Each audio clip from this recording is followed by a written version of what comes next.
Calorie counting is often seen as the gold standard for accuracy, and while it's more accurate than the average person eyeballing their servings, it's important to understand the difference between accuracy and precision. Consider a dartboard. Accuracy describes how close you can get to the target, while precision describes how consistently you can hit the same position. In the context of calorie counting, most people think that all that matters is accuracy. How close can you get to hitting that daily calorie target? However, your calorie needs are constantly changing. And so I think a better question is, how accurate is that target in the first place? Any good nutrition coach will know that even the best of calorie calculations are still just an estimation because they have to make so many assumptions. On the note of good coaching, I want to say a huge thank you to Precision Nutrition for partnering with me on today's video. Precision Nutrition offers nutrition certifications designed to help you master nutrition science and behavior change coaching using their proven approach that has been validated through multiple peer-reviewed studies and used to help over 100,000 people lose weight, build strength, and get in their best shape. I've had my certification for several years now, and what drew me to Precision Nutrition as compared to every other option on the market is that they take an evidence-based but grounded in reality approach to coaching, which was important to me because when I was struggling on my own weight loss journey, I felt like I knew what to do, but I just couldn't stick with it, which not only made me feel ashamed in my body, but guilty and like a hypocrite for what I was sharing online because I was telling you to do one thing when I couldn't even stick to it myself. So truth is, what I came to learn is it doesn't matter how much information you have if you don't know how to apply it through the lens of habit and behavior change, because there is a science to that, and if you don't know how to do it, then you won't change. You'll stay stuck in that cycle of getting on track, falling right off, blaming your body instead of the strategies that are so clearly failing. So even if you never plan on coaching, I highly recommend the Precision Nutrition Level 1 certification. The textbook and resources alone have influenced my stance on nutrition so much to this day. So I will put a link down below to the pre-sale list. They only open registration a couple times per year. It's free to get on the pre-sale list. You just put down your email. When they open up registration, you'll be first to know. You'll get a little discount. You hopefully won't miss out, because if you do, you're gonna have to wait, and I don't want that for you. So all that info will be down below. Otherwise, on with the video. So calorie calculations are an estimation. Even the best calorie calculators will likely take into account your biological sex, height, weight, age, workout style, and or daily activity levels, plug those into a formula, spit out a number. Problem is, we know there are additional factors affecting metabolism. For example, we know the standard deviation of variance for resting metabolic rate, the calories you burn just sitting, breathing, and existing, is 5 to 8% for 68% of the population, 10 to 16% for 95% of the population. In plain language, if you took a group of people who from the outside looking in all look the same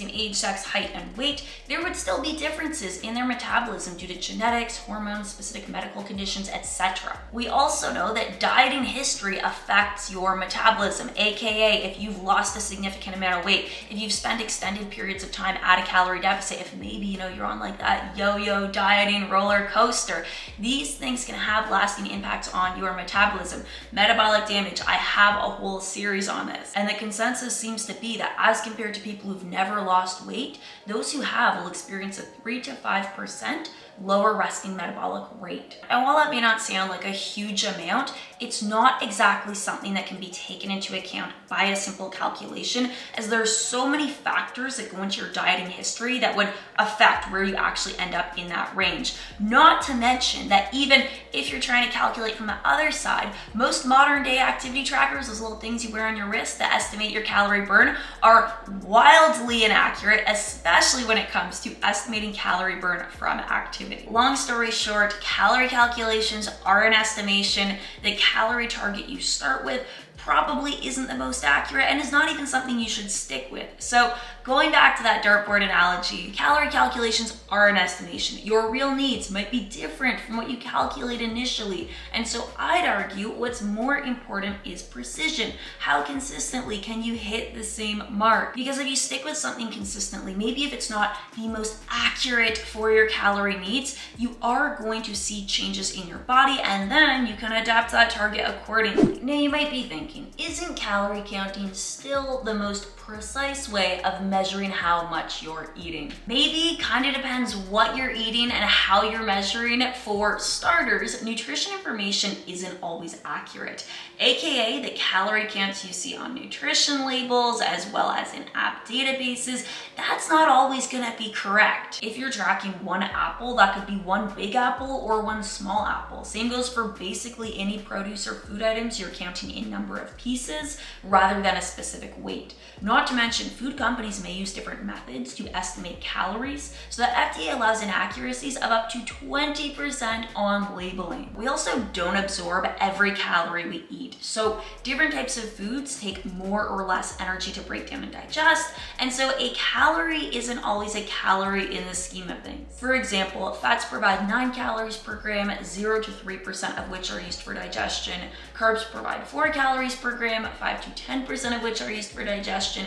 Protein provides 4 calories per gram, 20 to 30% of which are used for digestion. Beyond this, research has shown that foods higher in fiber may take more energy to break down, while more processed foods may take less energy to break down. There is no way you could simply or consistently account for this in your tracking without going absolutely crazy, like even if you were eating the exact same thing daily. So to make matters even more fun, depending how you prepare your food, that can actually change the energy availability of it. So if you are eating it raw versus eating it cooked, if you're chopping it up, if you're blending it, different preparation techniques can change how readily calories can be absorbed from what you are eating. So my goal isn't to trash talk calorie counting, but I do want to take it off its pedestal because calorie counting is just another tool in the tool belt. And similar to any tool, it has its pros, it has its cons, it's not perfect. My issue is that I feel like we've gotten to a place, especially in the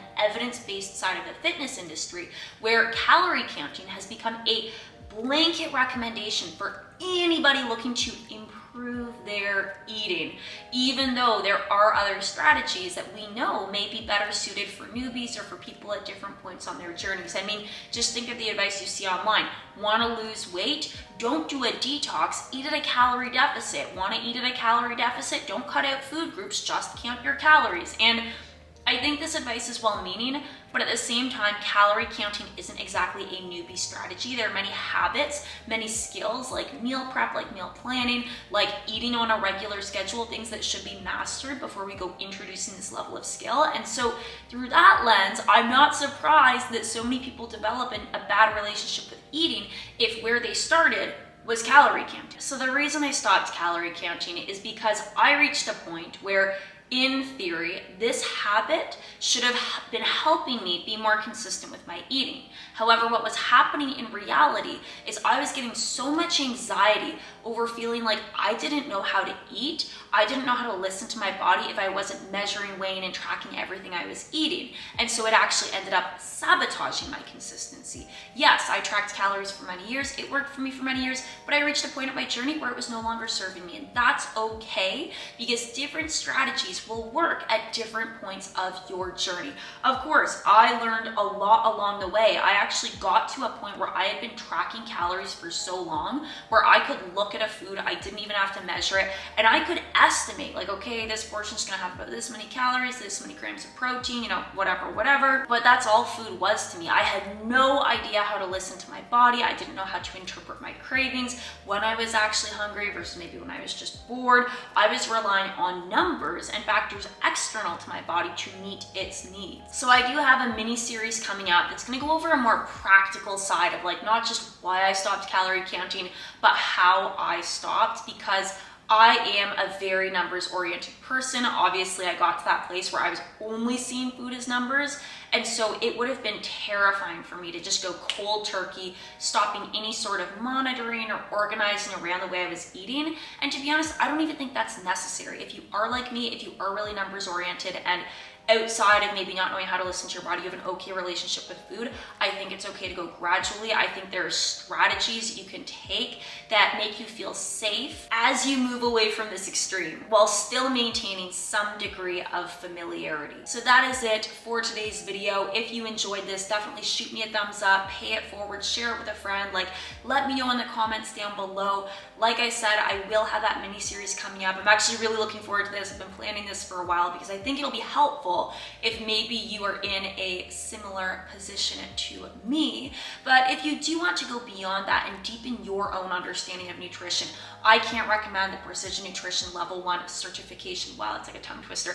I cannot recommend that enough. So I will be putting the pre-sale link down below. When you join the pre-sale list, you don't have to pay anything. It's free. You just put your email down. You're going to be first to know. They'll give you a discount when registration opens up. You can learn more, all that jazz down there. Okay, so that'll be down below. Otherwise, thank you so much for watching this video, and I can't wait to see you in the next one.